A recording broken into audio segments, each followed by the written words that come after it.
next month would mark your very first year in office, first year as a politician. Right. How does it feel? It's interesting. I haven't made the full transition as yet. In fact, I haven't had the benefit of sitting down and transitioning. Right. And I was thrust right in. The fact that we're going through a very difficult economy doesn't make it easy to sit down and reflect because it's a very intensive lifestyle.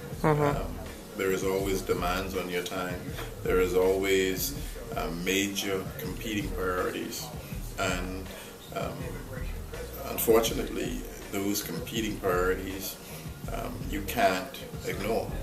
You have to give as much attention to all of them as you give to any of them. So it makes it extremely difficult to function effectively and efficiently by the normal definition of those two terms, Right. 2 words. So how has KAPSI affected the day-to-day operation? Is there any influence? Well, I think there is some influence because it's a network, and to get things done in any profession requires one, having the natural skill and ability, but also having the ability to call on a network of individuals. And for me,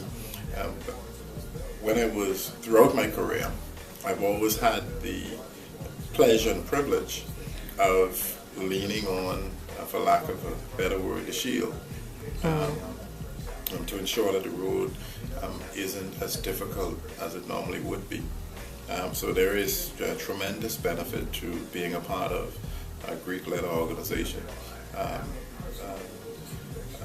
The term fraternity is the apt term because you have a brotherhood that you can always benefit from.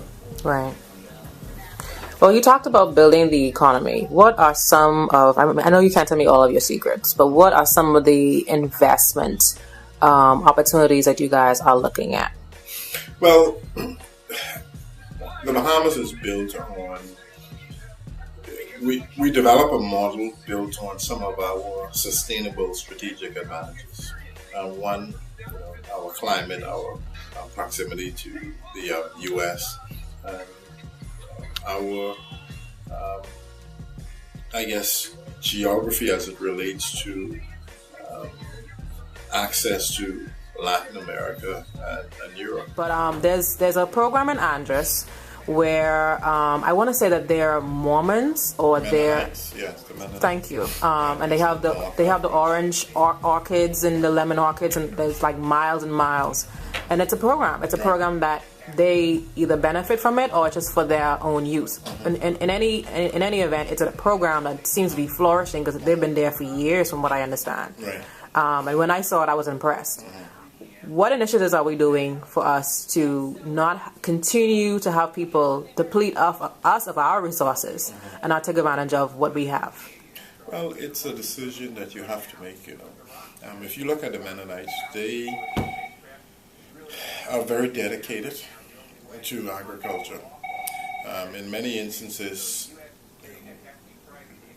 we have 2 major issues at play here for us as Bahamians in the traditional agricultural sense. One, the cost of labor, the fact that agriculture isn't sexy.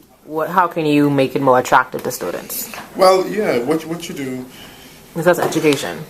It's education, one, but it's also creating a modern approach to agricultural development.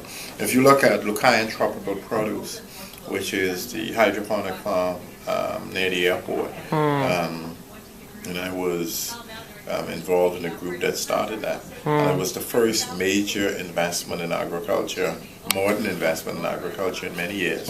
I think to the tune of about $15 million. And if you look at where they are now, they're performing extremely well. So it makes the case that agriculture can be sexy and it can be profitable. We just need to understand the parameters under which it can be sexy and it can be profitable. Sexy as an adjective. I love it. Yes. From transaction.